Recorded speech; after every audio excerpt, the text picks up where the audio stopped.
भाई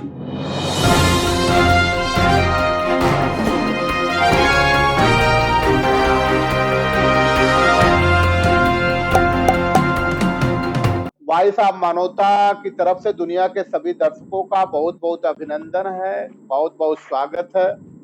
और आज हम वॉइस ऑफ मानवता तथ्यों पे आधारित चीजों को लेकर के आने के लिए प्रतिबद्ध है। और ये सच है कि वॉइस ऑफ मानवता मात्र तीन ही चीजें दिखाता है: सच, सच और सच। सच के लिए हम जीते हैं, सच के लिए लड़ते हैं और सच के लिए ही मरना भी पसंद करते हैं। आज जो स्थिति पूरी तरह से गर्म है, पूरे देश का माहौल ही गर्म नहीं, पूरे दुनिया का भी माहौल गर्म हो गया है। दुनिया के बुद्धिस्टों ने जिस तरह से लामबंद होकर के बौद्ध अवशेष जो मिल रहे हैं अयोध्या में, और पहले साकेत के भी साकेत के समय जो कोसल राज हुआ करता था, जिसको साकेत कहा जाता है, कोसल राज हुआ करता था। और आज हमारे देश के शासक, जो हमारे देश के प्रधानमंत्री हैं, हमारे प्रदेश के मुख्यमंत्री हैं, जब वो बाहर जाते हैं तो बाहर जाने के बाद अष्टांगिक मार्ग की बात करते हैं, तथागत गौतम बुद्ध की बात करते हैं, और बौद्ध धर्म की बात करते हैं, करुणा की बात करते हैं, और लोगों के सहयोग करने की बात करते हैं। लेकिन जैसे ही भारत की भूमि पे आते हैं तो वो सारा का सारा उनका धरा रह जाता है।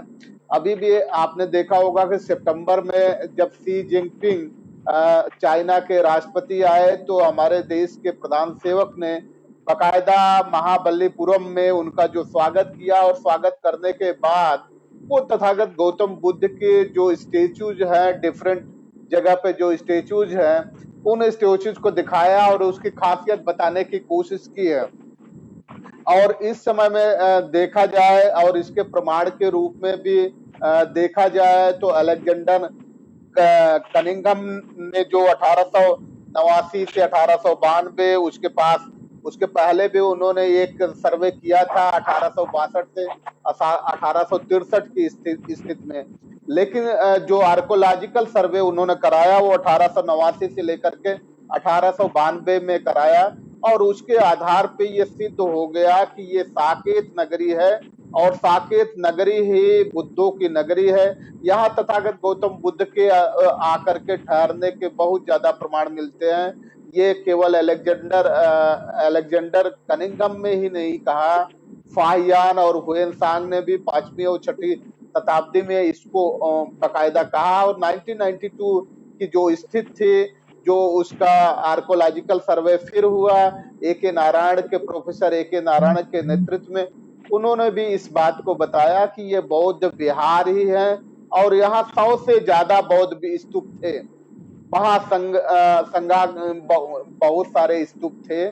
इसके बावजूद आज सिर्फ चर्चा इसलिए करने के लिए बैठे हैं तो दुनिया के बुद्धिस्टों ने तय कर लिया है कि जो जिस देश के लोग, जब बाहर के लोग आते हैं, थाईलैंड के लोग आते हैं, मलेशिया के लोग आते हैं, अमेरिका के लोग आते हैं, ब्रिटेन के लोग आते हैं, जहां के राष्ट्राध्यक्ष आते हैं, तो हमारे देश के प्रधानमंत्री और राष्ट्रपति भवन में सबसे पहले उनको तथागत गौतम बुद्ध की स्टेचू दिखाई जाती है, मूर्तियां दिखाई जाती है, और खास तौर से उसको सहस्त्र अवलोकी के जो स्टेचू उनको दी गई है, मंगोलियन प्रेसिडेंट ने जो सबसे पहले दिया था और भेंट किया था हमारे द्वितीय राष्ट्रपति को, उसको बड़े बाकायदे तरीके से दिखाया जाता है, बड़े सम्मान से दिखाया जाता है। तो ये समझने की हम कोशिश करते हैं कि जो सरकारें तथागत गौतम बुद्ध के नाम पे दुनिया में सम्मान पाती हैं, विश्व गुरु का दर्जा पाती हैं, उसी आधार पे व्यवसाय पाती हैं, उसी आधार पे पर्यटन के क्षेत्र में जाना जाता है, पर्यटन पाते हैं। तो जब ये सारी उपलब्धियां आर्थिक तौर पे इतनी मजबूत, बहुत आर्थिक तौर पे बौद्ध धर्म इतना मजबूत करता है, तो वजह क्या है कि आज अयोध्या में बौद्ध के जो अवशेष मिल रहे हैं उसको भी इनकार करने की कोशिश की जा रही है, और जबरदस्ती के राम मंदिर बनाने की कोशिश की जा रही है। एक बात जरूर हम अपने इंट्रो में ये कर दें कि अभी योगी आदित्यनाथ भी जब गए थाईलैंड गए तो वहां उन्होंने एक जिक्र किया कि वहां का एक जो गाइड आया, गाइड जब हमको दिखा रहा था तो ये दिखा रहा था कि हनुमान हनुमान की वहां मूर्ति है। हनुमान अपनी पूंछ जब लंका से जली थी तो हनुमान अपनी पूंछ बुझाते हुए नजर आए। समुद्र से तुम जो समुद्र मंथन का दृश्य है वहां दिखाया जाता है। ये हम भी मानते हैं कि लंका वहां पाया जाता है, अयोध्या वहां पाया जाता है, जिसको परिमार्जित करके आपने अयोध्या बना दिया है। जब सारे के सारे प्रमाण वहां पाए जाते हैं और जो राम का सबसे बड़ा मंदिर होने का प्रमाण यूनेस्को ने भी दिया, यूनो ने भी दिया, उसने भी यही कहा कि वो थाईलैंड में पाए जाते हैं। और इतिहासकार चूंकि डॉक्टर एमपी अहिरवार साहब भी बैठे हैं, वो बेहतर जानते हैं। अभी हम उनसे समझने की कोशिश करेंगे। जब इतिहास देखा जाए तो राम इतिहास पुरुष नहीं हो सकते, काल्पनिक तो अवश्य है, काल्पनिक तो चाहे जितने भी हो जाए, लेकिन इतिहास अगर देखा जाए तो इनका इतिहास रोम के रोमेशस द्वितीय की कहानी, जो आज भी रामेशस नवम का वहां राज चल रहा, उसी से मिलता जुलता है। तो हम इस बात को समझने के लिए हमारे जो महान हमारे विद्वान अतिथि बैठे हैं, सबसे पहले वॉइस ऑफ मानवता की तरफ से आपका अभिनंदन करते हुए दुनिया के दर्शकों को आपसे परिचय कराते हैं। हमारे बीच में भंते आनंद रक्षित जी बैठे हैं, जो एमबीबीएस और एमडी रहे हैं। भंते जी, आपको वॉइस ऑफ मानवता की तरफ से वंदन। दूसरे हमारे जो गेस्ट हैं डॉक्टर एमपी अहिरवार साहब, जो प्रोफेसर भी हैं, और इस जिस पे आज हम विषय कर रहे हैं उस पे एक हस्ताक्षर के रूप में आपका नाम उभर करके आ रहा है। तो डॉक्टर एमपी अहिरवार साहब, वॉइस ऑफ मानवता आपका बहुत बहुत स्वागत करता है। तीसरे हमारे क्रांतिकारी साथी संतोष धरकार जी हैं, और काफी ये सक्रिय रहते हैं सामाजिक कार्यों में। तो ये भी तथागत गौतम बुद्ध और बौद्ध धर्म के प्रति काफी अपना समर्पण प्रदर्शित करते हैं।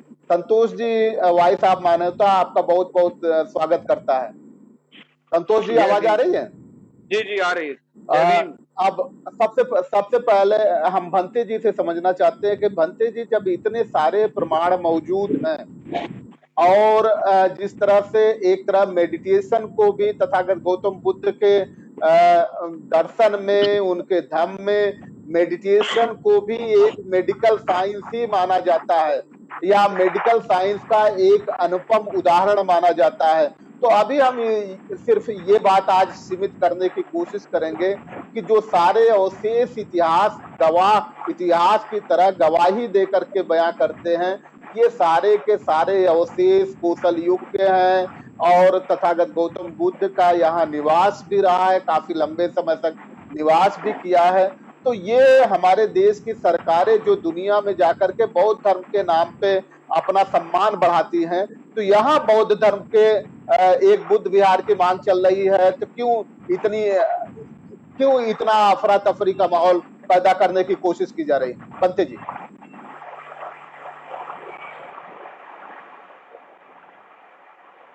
पंथे जी,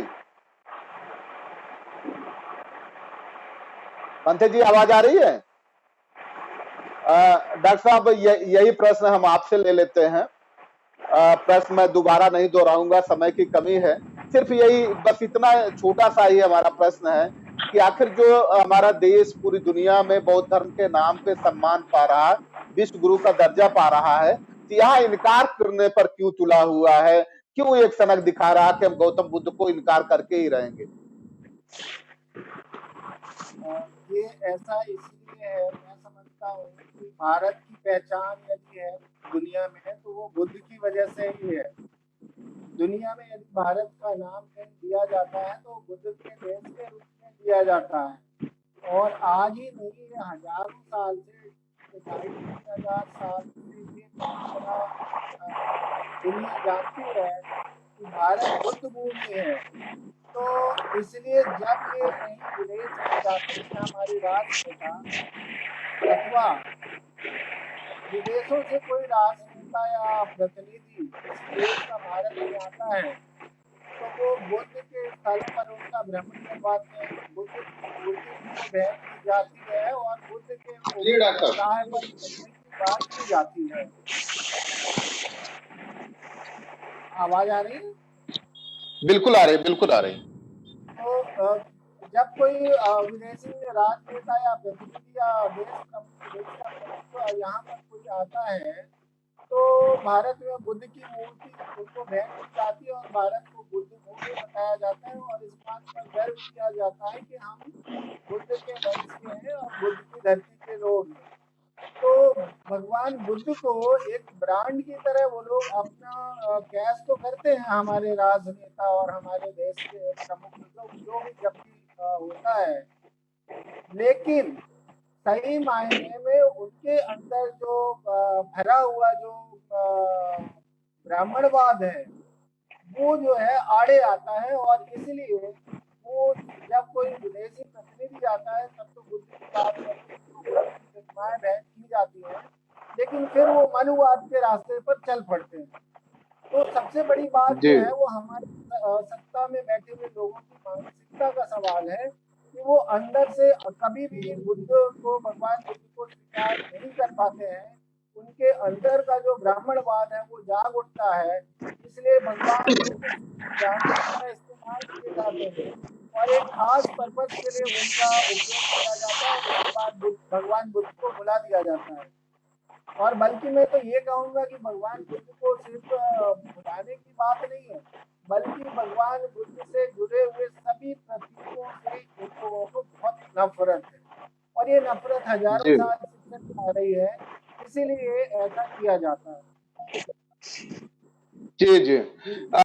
बंथे जी, आपको आवाज आ रही है? हाँ, आ रही आवाज, आ रही।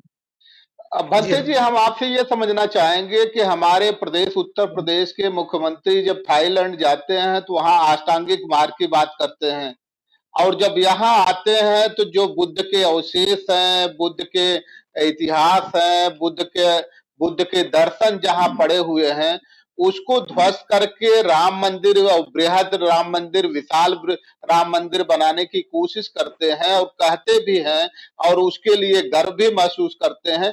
तो आखिर ये दोहरा चरित्र क्या दर्शाता है बंते जी? गौतम जी, मैं आपको बता दूं कि मैं पहले तो मैंने एमएस किया, एमडी नहीं किया है। मैं नेत्र रोग विशेषज्ञ हूँ। जी हाँ। आपकी बात दुरुस्त है। भगवान बुद्ध का धर्म जो है मानव कल्याण के लिए है और मानव कल्याण के लिए होने की वजह से उनको मालूम है कि हम विदेश जाएंगे और विदेश में जाकर के भगवान बुद्ध के अलावा कुछ और बोलेंगे तो हमारी बात कोई सुनने वाला नहीं है, हमारी बात कोई समझने वाला नहीं है। सिर्फ बुद्ध के नाम से ही दुनिया में आज भारत को सम्मान मिलता है।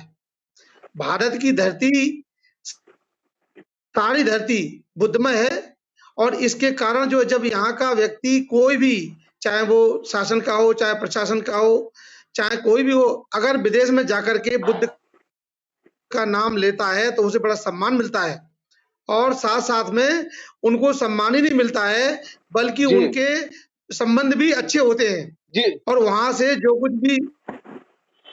जी बंथे जी, आप अपनी बात जारी रखें।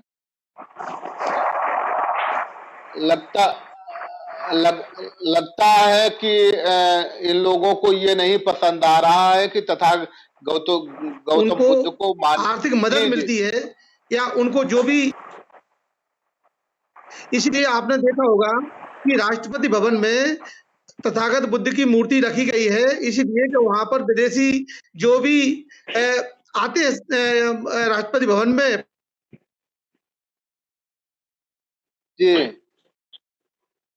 बंथे जी, हम फिर लौट करके आते हैं। नेटवर्क, बंथे जी, नेटवर्क की प्रॉब्लम आ रही है, हम फिर आपके पास लौट करके आते हैं। आपकी आवाज ब्रेक हो रही है। संतोष जी, इस बात बंथे जी, हम फिर लौट के आते हैं आपके पास। संतोष जी, हम आपसे समझना चाहते हैं कि भंते जी ने बड़ी अच्छी बात कही कि अगर हम तथागत गौतम बुद्ध का नाम लेकर के न जाए तो दुनिया में हमें कहीं भी सम्मान ही नहीं मिलेगा। हम कृष्ण और राम का नाम लेकर के जाए तो हमें सम्मान नहीं मिलेगा। और दुनिया के किसी भी कोने में तथागत गौतम बुद्ध की स्टेचू रख दीजिए बेचने के लिए, तो वो धड़ल्ले से बिक जाएगी। लेकिन राम और कृष्ण की मूर्ति रख कर रखिए आप और बेचना चाहें तो शायद ही कभी सदियों में एक आध दो ग्राहक आ जाए। तो आखिर ये सरकारें चाहती क्या है? जब इतना सम्मान जिस चीज से मिल रहा है तो उसे अपमानित करके क्या दिखाना चाहती हैं? देखिए, ये जो है, जो भाई आज ये पूरे विश्व को मानना पड़ेगा कि सबसे ज्यादा बौद्ध कंट्री जो हैं वो बुद्ध को मानने वाले थाईलैंड, जापान, कोरिया, यहाँ तक कि नेपाल है भी है आपका। जी तो विश्व में जो है बुद्ध को चाहने वाले वो सबसे अधिक हैं। जी और भारत जो है, भारत में जो जो बुद्ध को मानते हैं और बुद्ध का जो कल्चर है यहाँ पे, वो आज से नहीं है, आदि से है। मगर इसको मनुवादियों की सोच की वजह से इसको षड्यंत्र इसको कहा जाए कि बुद्ध का जो कल्चर है इसको मिटाने का काम कर रहे हैं। और जी जी जहां तक कि मैंने जो देखा है, उत्तर की तरफ बुद्ध का सबसे ज्यादा जो है प्रचार प्रसार हुआ है। और जी जहां तक कि इस समय अयोध्या की बात चल रही है, तो अयोध्या जो है, जो बाबरी मस्जिद जो गिराया गया है, जी तो ये जहां तक मैंने देखा है जा जाके कई जगहों पे, तो ये जो स्तूप जो गिराया है, बाबरी मस्जिद जो गिराई है, वो मस्जिद ना थी और ये बुद्ध का जो स्तूप था। ये क्योंकि पूरे जी जी कहीं पे भी देखा जाए तो हर जगह जो है जो गोल गुम्बद है वो बुद्ध का ही चिन्ह प्रतीत होता है। तो ऐसे में जो जी जी इस जो बुद्ध स्तूप गिराया गया है, ये बड़े षड्यंत्र के साथ गिराया गया है और इसमें मनुवादियों की सबसे बड़ी जो है सोची समझी चाल है। और जो हमारे प्रधानमंत्री जी जो हैं या मुख्यमंत्री जी जो हैं, अन्य विदेशों में जो जाते हैं तो उनका मान सम्मान भी बुद्ध के कल्चर्स के ही वजह से सबसे अधिक जी होता है। जी क्योंकि प्रधानमंत्री जी भी अगर बाहर जाते हैं तो अंबेडकर और बुद्ध का नाम सबसे पहले लेते हैं, क्योंकि बाहर जो है आडंबर नहीं है, विदेशों में आडंबर नहीं है, और भारत ही एक ऐसा देश है जहां पे सबसे ज्यादा आडंबर है।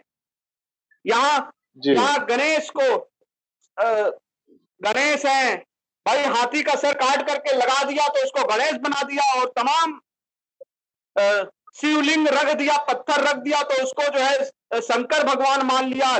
बताइए संतोष जी हम फिर आपके पास लौट के आ रहे हैं, क्योंकि हम लोगों की जो विशेषता है, जो खासियत है, और पूरी दुनिया में हम इसीलिए जाने जाते हैं कि जिन मुद्दों पे हम लोग बात करते हैं उस मुद्दों को पकड़ के रखते हैं। तो आपने एक बड़ी खूबसूरत बात की कि 6 दिसंबर बाबा साहब डॉक्टर अंबेडकर का परिनिर्वाण दिवस, और बाबा साहब डॉक्टर अंबेडकर ने ही संविधान को बनाया। संविधान का आधार एक तरह से ये कहा जाए तो मानवीय मूल्यों पे आधारित आधार है, और दूसरे शब्दों में कहा जाए तो बौद्ध धर्म से प्रभावित आधार है। तो हम ये समझना चाहते हैं, डॉक्टर साहब के पास ये प्रश्न लेकर के आते हैं कि डॉक्टर एमपी अहिरवार साहब को, क्या ये संविधान को पूरी तरह से बदनाम करने की या संविधान को जलील करने की कोशिश के तहत, ताकि डॉक्टर अंबेडकर के किए गए प्रयासों को पूरी तरह से धूल दूसरित कर सके, इस प्रयास के तहत 6 दिसंबर 1992 को यह गिराया गया था क्या बाबरी मस्जिद?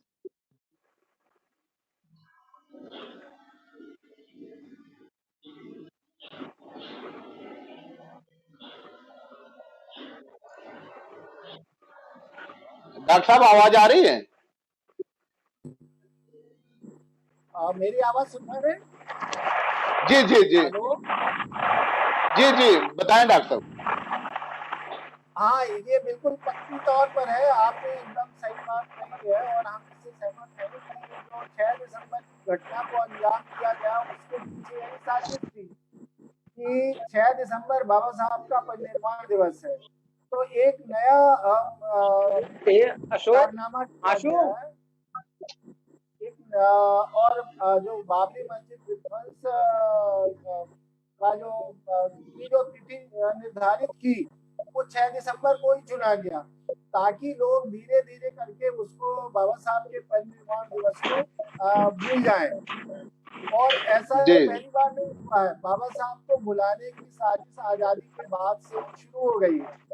लोग नहीं चाहते, जी जो सत्ताधारी है वो बाबा साहब को हर हाल में भुला देना चाहते हैं और जी लोग इस देश के लोग बाबा साहब को कभी भूलना नहीं चाहते, जी तो वो हर कोशिश उनकी नाकाम रही है। और जो 6 दिसंबर को जो टारगेट किया गया उसके पीछे भी यही साजिश थी संघ परिवार की, 6 दिसंबर को ही इस घटना को अंजाम दिया जाए ताकि लोग उसको बाबरी विध्वंस के रूप में या फिर वो जैसा कि विजय दिवस के रूप में मनाते हैं उस रूप में मनाना शुरू कर दे और बाबा साहब के परिनिर्वाण दिवस को लोग इस देश के लोग भूल जाएं।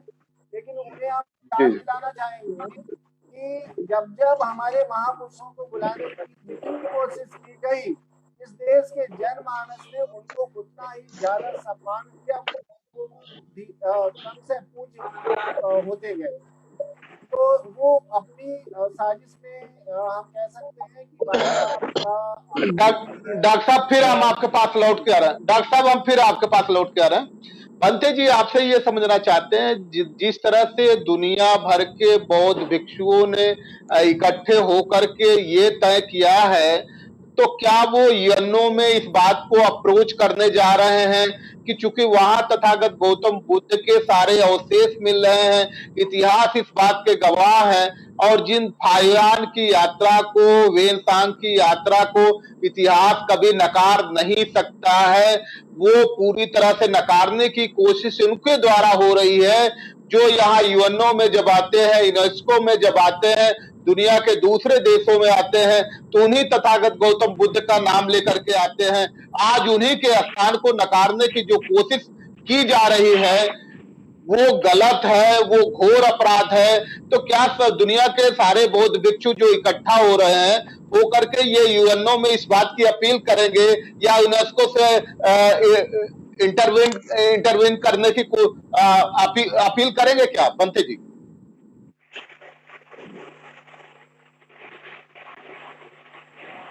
बनते जी, जी बनते जी। दरअसल आप इस बात को समझने की कोशिश करेंगे जी कि जितने भी प्रमाण मिले हैं और जब बाबरी मस्जिद गिराई गई तो बाबरी मस्जिद के नीचे क्या है ये किसी को पता नहीं है, ना ये बताया गया क्या है उसके नीचे, या अभी तक ऐसा कोई प्रमाण नहीं मिला कि जो ये सिद्ध कर सके कि ये राम का जन्म स्थान है। ऐसा कोई प्रमाण नहीं मिला।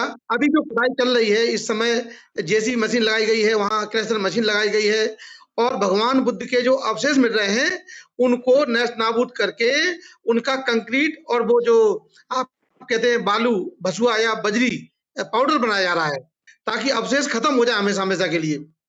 वो जो भगवान बुद्ध जो अयोध्या है जहां पर एक काम चल रहा है, जहां पर एक काम कर रहे हैं, उसको देखने से, उसके अवशेषों को देखने से ये प्रमाण नहीं मिला अभी तक कि राम, एक भी प्रमाण वहां ऐसा नहीं मिला जिसको देख करके ये कह सकते हैं कि राम की जन्मभूमि है ये। नहीं कह सकते हैं। सिर्फ भावनाओं के आधार पर, सिर्फ आस्था के आधार पर निर्णय दिया गया है। हाई कोर्ट का एक फैसला आया था, इलाहाबाद हाई कोर्ट का फैसला, उसमें भी ये था कि मस्जिद के नीचे क्या है, मस्जिद किस पर खड़ी है या मस्जिद के नीचे क्या है, कोई प्रमाण नहीं मिला। वहां जो प्रमाण मिले हैं वो भगवान बुद्ध के अवशेषों के प्रमाण मिले हैं। भगवान बुद्ध ने वहां 6 वर्ष बिताया है, 6 वर्ष उस धरती पर भगवान बुद्ध रहे हैं और उसी धरती पर पुष्यमित्र शुंग ने भिक्षुओं का कत्लेआम किया है। भिक्षुओं का कत्लेआम उसी जगह पर हुआ है जहां पर भिक्षुओं का कत्लेआम किया गया है, उनके सर काटे गए हैं और सर को काट करके सरयू नदी जिसको कहते हैं उस नदी में उनको बहाया गया। सरयू का मतलब यह है कि जो सर से युक्त हो, जिनमें सर को काट करके और डाल दिया जाता था, इसलिए उसको सरयू बोलते हैं। मात्र 2 या 3 किलोमीटर की दूरी तक सरयू कहलाती है, उसके बाद वो घाघरा नदी बन जाती है। तो आप ये दोहरी मानसिकता की बात कहेंगे गौतम जी, तो ये बिल्कुल साफ समझ में आ रहा है कि कोई भी प्रमाण नहीं है। हाँ, एक बात है कि सरकार उनकी है, सर्वेयर उनके हैं और सब कुछ उनके फेवर में है। इस समय सारी चीजें उनके फेवर में जा रही हैं। अब आप कहें कि न्यायाधीश है, तो न्यायाधीश का तो मामला आपने देख ही लिया है कि सुप्रीम कोर्ट का न्यायाधीश जब फैसला कर देता है राम के पक्ष में, राम भूमि के पक्ष में कर देता है, तो उसको जाकर के राज्यसभा का मेंबर बना दिया जाता है। तो ये जो चल रहा है, हम इसमें न्याय की उम्मीद नहीं कर सकते। हम एक उम्मीद कर सकते हैं आंदोलन की। सारे देश के, सारे विश्व के भिक्षु मिलकर के, सारे उपासक मिलकर के, दुनिया के उपासक मिलकर के अयोध्या की धरती को साकेत नगर के रूप में, मैं आपको बता दूं कि वो जहां पर अवशेष मिल रहे हैं, वो अवशेष अकेले नहीं है, 3-4 किलोमीटर का एक पूरा एरिया है। जिस एरिया को खोदा जाएगा तो पूरा नीचे साकेत नगर निकलेगा, साकेत नगर निकलेगा। अगर पूरा खोदा जाए तो अयोध्या का बहुत सारी अयोध्या खाली हो जाएगी, जहां पर साकेत नगर निकलेगा पूरा। भगवान बुद्ध के समय पर या अशोककालीन के समय पर, अशोककालीन समय पर वो जो जगह थी, वो जगह दुनिया के 6 इंडिया के खासतौर से जम्बूद्वीप था। तो इस समय उस एरिया के 6 महानगरों में से एक महानगर था साकेत महानगर। इसका मतलब ये है कि जो जमीन वहां पर है, जिसको अयोध्या की राम की जन्मभूमि कहते हैं, उसका कोई प्रमाण नहीं है। मात्र उनके फेवर में जो जाता है तो वो सिर्फ उनकी व्यवस्था जाती है, व्यवस्था पक्ष करती है, व्यवस्था पक्ष करती है। आपको ये बात याद दिला दूं, अंग्रेजों ने गौतम जी जब इंडिया से गए तो उन्होंने कहा कि ब्राह्मण जो है, वो ब्राह्मण का जो चरित्र है वो न्यायिक चरित्र नहीं है। मतलब वो न्यायप्रिय निर्णय नहीं दे सकता है, निष्पक्ष निर्णय नहीं कर सकता है। ये अंग्रेज लोग यहाँ से कह गए थे कि ब्राह्मण यदि न्यायाधीश बनेगा तो कभी न्याय मिलने की उम्मीद। बंते जी, फिर हम आपके पास लौट करके डॉक्टर साहब आपसे समझने की कोशिश करते हैं कि दो चीजें भंते जी ने बड़ी विद्वता के साथ रखी है। पहली बात तो ये कि सरयू नदी का नाम ही इसलिए पड़ा 2, 3, 4, 20 किलोमीटर की रेंज में, इसलिए नाम पड़ा कि उसमें सर काट करके बहाए जाते थे। और आप तो जानते हैं, बेहतर तरीके से जानते हैं कि बृहदत्त की हत्या के बाद सारे बौद्ध भिक्षुओं को सर जो काट करके लाएगा और उसको जो है दिनार इनाम में दिए जाएंगे। दिनार का प्रचलन था कि 100 दिनार इनाम में दिए जाएंगे, और आज 100 दिनार की कीमत क्या होती है। और इसके बाद पहले तो कुछ लोग जो है जो एक सर काट के लाते थे, फिर दोबारा वही ला देते थे। तो बाद में वेदरत्न ने उसको तोड़वाना शुरू किया और तोड़वा करके जो नदी में डाला है, उसके आधार पे ये सरयू नदी का नाम पड़ा। दूसरा, इन्होंने बड़ी खूबसूरत बात उठाई कि 1911 में बाकायदा जो जूरी के मेंबर होते थे, अंग्रेजों ने ये कहा कि ये ब्राह्मण जूरी के मेंबर नहीं हो सकते क्योंकि उनमें न्यायिक चरित्र नहीं होता। इन दोनों को अब हम सम्मिलित करके आपसे प्रश्न करते हैं, तो क्या आज जो न्यायालयों से सिर्फ फैसले सुनाए जा रहे हैं, न्याय नहीं हो पा रहा है, ये उसी की परिणत है क्या? हाँ बिल्कुल, बंते जी ठीक कह रहे हैं कि अयोध्या में, जिसको हम आज अयोध्या कहते हैं, वो साकेत है। और प्राचीन काल में जितने भारत में उस समय जम्बूद्वीप कहा जाता था, उसमें जो 6 प्रमुख नगर थे और गौरवशाली नगर थे, केवल प्रमुख ही नहीं थे, उनका गौरव भी था, उनमें से साकेत एक है। और हम जानते हैं कि जब पुष्यमित्र शुंग का शासन आया, जब उसने मौर्य साम्राज्य के अंतिम राजा बृहद्रथ की हत्या की, तो उसने फिर बौद्ध अनुयायियों का कत्लेआम भी शुरू किया। और बौद्ध साहित्य इस बात का साक्ष्य प्रस्तुत करते हैं कि उसने एक भिक्षु का सिर काट करके लाने पे 100 स्वर्ण मुद्राएं देने का ऐलान किया था। और वहां पर जो चूंकि वो बौद्ध द्रोही शासक था पुष्यमित्र शुंग, तो उसने इस काम को जी अंजाम दिया बड़े पैमाने पर। तो इसमें कोई दो राय नहीं, वो इतिहास में बहुत सारे संदर्भ मिलेंगे, बहुत सारे साक्ष्य इसके मौजूद हैं। और वहीं से बौद्ध जी धर्म के अनुयायियों के खात्मे की शुरुआत हुई और बौद्ध भिक्षुकों को नष्ट किया जाने लगा। अब हम जब देखते हैं कि राम का जो है प्रमाण की बात है, तो वास्तव में प्रमाण मिल भी नहीं सकता, क्योंकि हाँ राम ना तो ऐतिहासिक पुरुष है, ना ही इस दुनिया में उनका कोई वजूद था। वो भावनाओं के जी आधार पर उनको भगवान का दर्जा दिया ब्राह्मण धर्म के अनुयायियों ने, लेकिन वो भी उनकी प्राचीनता भी बहुत ज्यादा पुरानी नहीं है। हम देखें जी जी कि सभी ब्राह्मण धर्म के अन्य देवी देवताओं की मूर्तियां या मंदिर प्राचीन काल में मिलती हैं, लेकिन राम के तो ना जी तो मंदिर मिलते हैं ना राम की मूर्तियां मिलती हैं। प्राचीन काल में जी भी जी देखें तो राम का अस्तित्व था ही नहीं। यद्यपि अन्य दूसरे देवी देवताओं की मूर्तियां और उनके स्मारक या मंदिर मिलते हैं, लेकिन जी राम का तो उतना भी नहीं मिलता। राम के ना जी मूर्तियां हैं उनकी प्राचीन काल में, ना ही राम के मंदिर मिलते हैं, वो बहुत बाद में मिलना शुरू होते हैं। तो इसलिए क्योंकि वो उनका कोई अस्तित्व ही नहीं था सही मायने में, और वो धीरे खास जी करके जो उसका जो महिमा मंडल शुरू हुआ वो तुलसी द्वारा रचित रामचरितमानस के बाद राम लोकप्रिय हुए इस देश में, है ना। वरना जी जी उसके पहले अन्य देवी देवताओं के प्रतीक तो मिल जाएंगे, लेकिन राम के नहीं मिलते। तो चूंकि वो जी ऐतिहासिक जी पुरुष है नहीं, इसलिए उनका जी सवाल ही नहीं उठता कि उनका कोई साक्ष्य प्राप्त हो। जी जी जी जी और फिर एक हम चीज और लौट भी के आते बता हैं जी एक जी चीज और भी जी कहना चाह रहे थे कि राम कथा से जुड़े हुए जितना भी मतलब जो राम कथा का अस्तित्व ही वो बौद्ध जातकों से लेकर के वो राम कथा लिखी गई है। जी वाल्मीकि जी रामायण की कथाएं जो है वो बौद्ध साहित्य में मिलने वाली जो बौद्ध जातक कथाएं हैं, वहां पर भी दशरथ जातक है और दूसरी जातक भी है, उनमें जो राम की कथा मिलती है उसी को परिष्कृत या दूसरे ढंग से उसको लिखा गया। और दूसरी बात जी इससे जुड़ी हुई ये है कि वाल्मीकि रामायण या जो आपका रामचरितमानस है, उसमें जितने भी जो घटनाओं की चर्चा की गई है, उन घटनाओं का वास्तविक वास्तविक घटनाओं और भौगोलिक उससे कोई लेना देना भी दिखाई नहीं देता। वो जी ज्यादातर जी बातें जो है वो हवा में कही गई है, या कथाओं में जिस तरह की कल्पना की जाती है उस तरह की कल्पना को अंजाम दिया गया है। वास्तव में उनका जी जी इतिहास से कोई लेना देना नहीं है। जी जी संतोष जी हम आपके पास आ रहे हैं। जैसे भंते जी कह रहे थे, डॉक्टर डॉक्टर एमपी अहिरवार जी कह रहे थे, एमपी अहिरवार जी कह रहे थे कि गौरवशाली शहर रहे हैं, लुम्बिनी रहा है, बोधगया रहा, सारनाथ रहा है, राजगीर रहा है, श्रावस्ती रहा है, टंकिता रहा है, वैशाली रहा है, और जिसे पहले कुशीनारा कहा जाता था आजकल कुशीनगर हो गया है। उसी तरह साकेत था, साकेत को भी बदल करके जो अयोध्या कर दिया गया है। पहले फैजाबाद था, अब अयोध्या कर दिया गया है।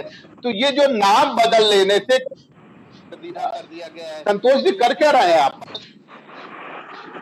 जो जो फोन आ रहा, फोन आ जा रहा। तो ये कर दिया जा रहा। तो इस स्थिति में हम आपसे ये समझना चाहते हैं कि जिस तरह से ये सारे के सारे बदलाव करने की कोशिश की जा रही है, और ये सारे के सारे बदलाव ये बता रहे हैं कि हम कोई साक्ष्य नहीं मानते, हम कोई कानून नहीं मानते, ओवरऑल हम भारत के संविधान को नहीं मानते। तो आपसे हम ये समझना चाहते हैं कि जो व्यक्ति भारत का संविधान नहीं मानता है वो क्या देशभक्त हो सकता है, भारत का वासी हो सकता है, या उसे क्या कहेंगे संतोष जी? देखिए, जो जहां तक कि ये सवाल कर रहे हैं आप कि भाई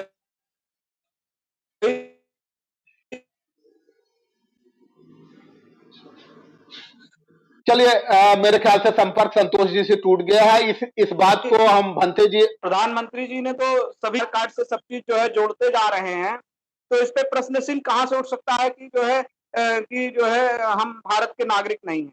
जहां तक कि अभी जो है बड़ा विवादित हुआ था, अभी जो है काफी समय से चल रहा था कि पाकिस्तान का, अरे पाकिस्तान छोड़िए संतोष जी, पाकिस्तान की बात मत करिए, पाकिस्तान छोड़िए। हम सीधा सीधा ये जानना चाह रहे हैं कि जो व्यक्ति भारतीय संविधान, नहीं, जो व्यक्ति भारतीय संविधान को नहीं मानता, क्या वो इस देश का वासी हो सकता है? वो नहीं हो सकता। हम सीधा, हाँ, तो पाकिस्तान कहां से आ गया इसमें? नहीं, जो भाई ये जो अभी जो है उसका जो है चल रहा था कि वहां का आदमी यहाँ नागरिक,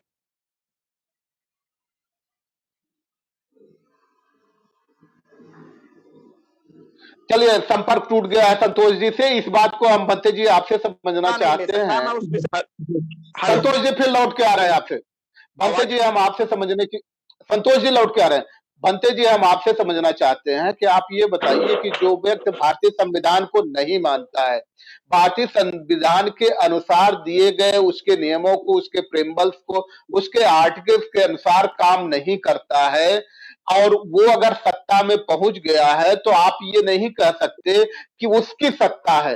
सत्ता हमारी है, हमने गलत आदमी को चुन लिया है, वो केवल हमारे प्रतिनिधि हैं। प्रतिनिधि के अलावा वो यहाँ के सुल्तान नहीं है, ये उनकी सल्तनत नहीं है, ये भारतवासियों की नगरी है, भारत का देश है, तो उनकी सल्तनत नहीं हो सकती। थोड़े दिन के लिए प्रतिनिधि है, और प्रतिनिधि कभी सुल्तान नहीं हो सकता।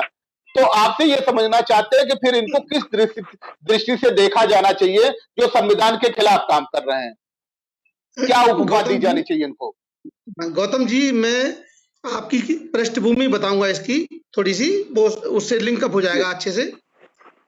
भारतीय संविधान जो है भगवान बुद्ध की विचारधारा पर आधारित है, और भगवान बुद्ध की जो विचारधारा है वो पूरी मानवीय विचारधारा है। मानवीय विचारधारा का मतलब होता है जिसमें सभी मानव को समान अधिकार हो। तो बाबा साहब अम्बेडकर ने सबको समान अधिकार दिए, यानी गरीब, चाहे गरीब हो चाहे अमीर हो, सब बराबर है कानून की नजर में, सबको बराबर अधिकार दिया गया है। तो ऐसा करने से जो लोग हजारों वर्षों से शिक्षा से वंचित थे, अर्थव्यवस्था से वंचित थे, जो जाति के आधार पर सताए जाते थे, जो जाति के आधार पर तिरस्कार किए जाते थे, जिनको जाति के आधार पर कोई किसी किस्म की भागीदारी नहीं थी, भारतीय संविधान ने, बाबा साहब अम्बेडकर ने जो भारतीय संविधान लिखा है, उसने अधिकार उन वंचित लोगों को दे दिए। और उन वंचित लोगों को जब अधिकार मिले, तो जो जमीन पर थे, जो फर्श पर थे, वो अर्श पर पहुंचने लगे। जब फर्श पर पहुंचना बैठा हुआ व्यक्ति, जो फर्श पर बैठने वाला हमेशा, वो अर्श पर पहुंचने लगे, ऊपर बढ़ने लगे, तो भाई पेट में दर्द तो होने लगता है लोगों को।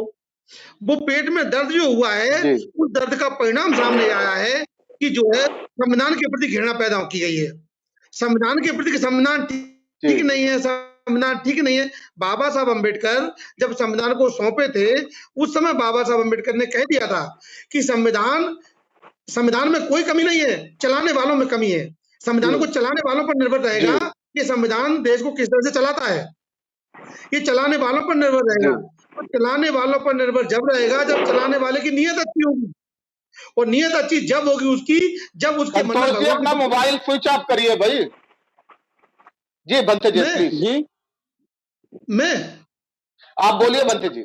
हाँ बोलिए आप। उनकी नीयत में, उसकी नीयत में भगवान बुद्ध की विचारधारा, समान विचारधारा है या नहीं।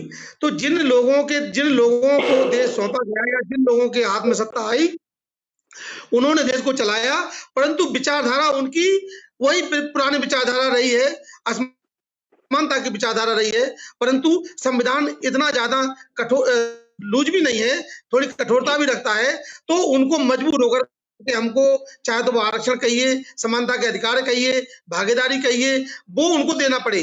जब ये समानता के अधिकार, भागीदारी मिलने लगी और हम आगे बढ़ने लगे बहुत अच्छे तरीके से, और जब ताकत बढ़ने लगी हमारी, हम हर तरह की लड़ाई में शामिल होने लगे, हर तरह की लड़ाई की फाइट करने लगे, तो इस देश को इस चीज को बर्दाश्त नहीं किया गया। जब इस चीज को बर्दाश्त नहीं किया गया, तो कैसे इसको खत्म किया जाए? तो दिमाग लगाया गया कि संविधान पर चोट की जाए। संविधान में कमी है, चलाने वालों की कमी नहीं बताई कभी, संविधान में कमी बताई, चलाने वालों पर कभी कमी नहीं बताई गई उनकी। संविधान में कमी है, संविधान की समीक्षा होना चाहिए, संविधान को बदलना चाहिए। क्योंकि संविधान बदलेगा तो इस देश के करोड़ों लोगों की जिंदगी फिर वही गुलामी की जिंदगी जीने लगेंगे। ये ठीक मंशा ना होने की वजह से ऐसा हुआ है। इसीलिए इन जी लोगों जी को जो संविधान को नहीं मानते हैं, मैं समझता हूं उनको आपका राष्ट्र विरोधी, मैं तो राष्ट्र विरोधी नहीं कहूंगा, मैं उनको देशद्रोही का दर्जा दूंगा कि वो देशद्रोही हैं जो भारतीय संविधान के साथ इतना ज्यादा छेड़छाड़ कर रहे हैं, या भारतीय संविधान को ये कह करके भारतीय संविधान जो है वो ठीक नहीं है, ऐसी मंशा रखने वाले लोगों को मैं ठीक नहीं समझता हूँ, वो चाहे कोई भी हो। तो ये मेरी जी सोच है कि ये लोग जो इस तरह की बातें कर रहे हैं, पूरे देश में चर्चा हो रही है, पूरे देश में ऐसा माहौल बना हुआ है, वो सिस्टम से बना हुआ है। वो सिस्टम का मतलब पुरानी विचारधारा से बना हुआ है। और जैसे ही इस विचारधारा के मजबूत लोगों को सत्ता हाथ में आई, उनको सत्ता मिली, तो उन्होंने इसको और दूसरा तरीका अपनाया, वो तरीका अपनाया कि अब रिजर्वेशन की बात मत करो, अब तो प्राइवेटाइजेशन कर दो, अब तो पूरा प्राइवेट को दे दो, पूरा देश बेच दो, प्राइवेट को दे दो, तो प्राइवेट कंपनियों के हाथ में जब देश चला जाएगा तो संविधान रहे अथवा ना रहे उसका कोई फर्क नहीं पड़ेगा। तो इस तरह की दोहरी मानसिकता के लोग जी जी जी बनते जी, फिर हम लौट के आ रहे हैं। डॉक्टर साहब, आपसे समझने की हम कोशिश कर रहे हैं कि जिस तरह से स्थितियां बन रही हैं और वो स्थितियां स्पष्ट तौर पे इशारा कर रही हैं कि जो कुछ भी हो रहा है, जो कुछ भी हो रहा है वो सिर्फ इसलिए इसलिए हो रहा है कि भारतीय संविधान को किस तरह से बदला जाए, और भारतीय संविधान उनको डाइजेस्ट नहीं हो पा रहा है। तो ऐसी स्थिति में इस समय जो दुनिया के बुद्धिस्टों ने, दुनिया के व्यक्तियों ने ये तय किया है कि हम यूएनओ को अप्रोच करेंगे, यूनेस्को से भी हम इंटरवीन चाहेंगे, और ये चाहेंगे कि अगर भारत जब आकर के दुनिया को बताता है कि तथागत गौतम बुद्ध के आधार पे ही हमारा देश चल रहा है, उनके करुणा के आधार पे चल रहा है, जैसा कि अभी हमारे प्रधान सेवक जी ने भी ये कहा था कि अगर कोरोना से भी लड़ना है तो करुणा से लड़ना पड़ेगा, पर बगैर करुणा के आप जीवित नहीं हो पा रहे हैं। लेकिन शब्द आपके करुणा के हैं, लेकिन आचरण आपका विध्वंस का है। तो ये क्या इशारा क्या है? और इस खास तौर से आपसे ये समझना चाहते हैं कि जो बौद्ध भिक्षुओं ने पहल किया है, दुनिया के बौद्ध भिक्षुओं ने, उसके क्या रिजल्ट निकलेंगे? मैं समझता हूँ कि ये एक अच्छा प्रयास है, अच्छी कोशिश है कि अंतर्राष्ट्रीय स्तर पर बौद्ध समुदाय इस बात को संज्ञान में ले रहा है। और जब ऐसे हालात हों, जब संविधान पर आस्था ना रखने वाले लोगों की सत्ता हो, और जैसा कि बनते जी ने कहा, उनका विश्वास संविधान में नहीं है। क्यों नहीं है? क्योंकि वो चाहते हैं, आज की बात नहीं है, ये वास्तव में विचारधारा का संघर्ष है और ये सदियों से चला आ रहा है। एक तरफ समता मूलक समाज की स्थापना पर बल देता है भारत का संविधान, और इनकी आस्था वर्ण आश्रम सिस्टम पर है। ये आज फिर से वर्ण जाति व्यवस्था को बना करके स्थापित करके और गैर बराबरी का समाज बनाना चाहते हैं, और संविधान इसकी इजाजत नहीं देता। इसलिए वो संविधान में जो निहित तत्व हैं उनकी धज्जियां उड़ाते हैं। तो अब ये स्वाभाविक है, उनकी सत्ता भी है, जाने अनजाने में इस देश के लोगों ने उनको सत्ता सौंप भी दी है, और वो संविधान को किसी भी तरह से मानने को तैयार नहीं है। तो एकमात्र उपाय बचता है कि आज वैश्विक दुनिया में हम वैश्विक समुदाय से अप्रोच करें, और जो वैश्विक संस्थाएं हैं जो नागरिकों के अधिकारों की, उनके मूलभूत अधिकारों की रक्षा करती है, उनके सांस्कृतिक परंपराओं की रक्षा पर बल देती है, तो ऐसी संस्थाओं को हमको अप्रोच करना चाहिए। और मैं भारतीय लोगों से, भारतीय बौद्ध अनुयायियों से, बहुजन समाज से अनुरोध करूंगा कि वो इस बात का ध्यान आकृष्ट करवाएं, वैश्विक बौद्ध समुदाय से ही नहीं बल्कि दुनिया के सभी समुदायों से, वैश्विक संस्थाओं से, कि किस तरह से संविधान की अनदेखी हमारे यहाँ की सरकार तानाशाही करके कर रही है, और इससे एक दबाव समूह बनेगा, दबाव बनेगा, और इस बात पर कम से कम सरकार को सोचने पर मजबूर होना पड़ेगा। क्योंकि आज की दुनिया में कोई भी आदमी, ठीक है, उनकी सत्ता हो गई इस देश में, लेकिन वो कोई भी वैश्विक समुदाय की भावनाओं को दरकिनार करके और वो अपनी मनमानी नहीं कर सकता। तो ये अंतर्राष्ट्रीय स्तर पर यदि हम वैश्विक संस्थाओं से पहल करते हैं और इस बात को संज्ञान में लाते हैं, तो इसके लिए व्यापक आंदोलन करके ही हम ऐसा कर सकते हैं, क्योंकि ऐसे 2-4 लोगों ने चिट्ठी लिखी है, इससे बात बनने वाली नहीं है। बड़े पैमाने पर इसको हमको भारत का ही नहीं बल्कि वैश्विक समुदाय का, बौद्ध समुदाय का आंदोलन बनाना पड़ेगा, तब हम अपनी सांस्कृतिक विरासत को बचाने के लिए कुछ कर सकते हैं, ऐसा मैं मानता हूँ। जी डॉक्टर साहब, फिर हम आपके पास लौट के आ रहे हैं। संतोष जी, आपसे ये समझना चाहते हैं कि जिस तरह से दुनिया के बौद्ध भिक्षुओं ने एक पहल की है, वो अच्छा कदम है आपकी दृष्टि से, हमारी भी दृष्टि से, भारत के संविधान के दृष्टि से, भारतीय परिवेश के दृष्टि से, और खास तौर से सबसे बड़ी बात मानवता के दृष्टिकोण से। तो लेकिन जिस देश में अन्याय अत्याचार हो रहा है, अगर उस देश में ये बातें न उठे कि उसके ऊपर क्या अन्याय हो रहा है, क्या अत्याचार हो रहा है, तो बाहर के लोग कितनी डिमांड कर पाएंगे। तो हम आपसे ये समझना चाहते हैं कि जो दुनिया के बौद्ध भिक्षुओं ने इसकी पहल की है, उसे आप किस दृष्टि से देखते हैं और किस तरह से सहयोग करना चाहते हैं?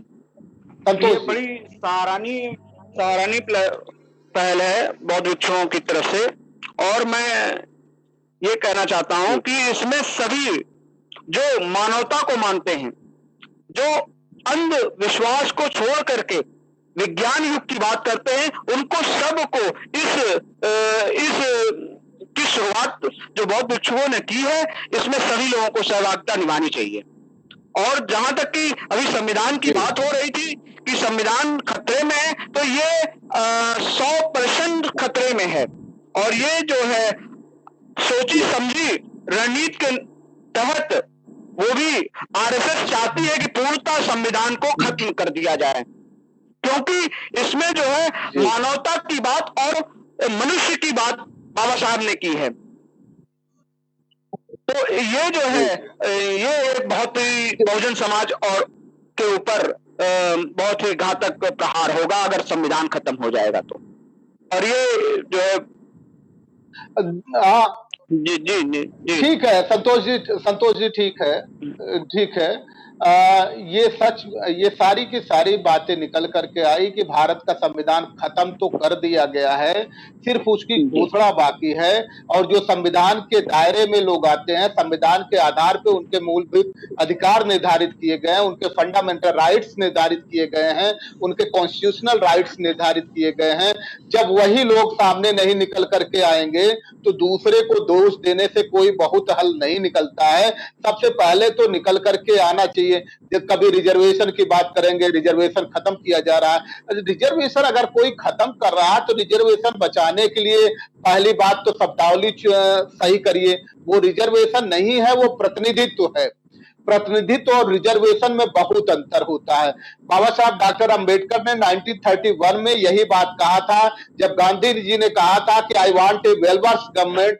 जब सेकंड राउंड टेबल कॉन्फ्रेंस में कहा तो डॉक्टर अंबेडकर ने खड़े हो करके तपाक से कहा कि mister prime minister, representative government is better than well versed one, कि जब तक प्रतिनिधित्व की सरकार नहीं होगी कभी सरकार वो सक्षम नहीं हो सकती है, और निर्णय जो न्यायिक निर्णय है वो नहीं ले सकती है।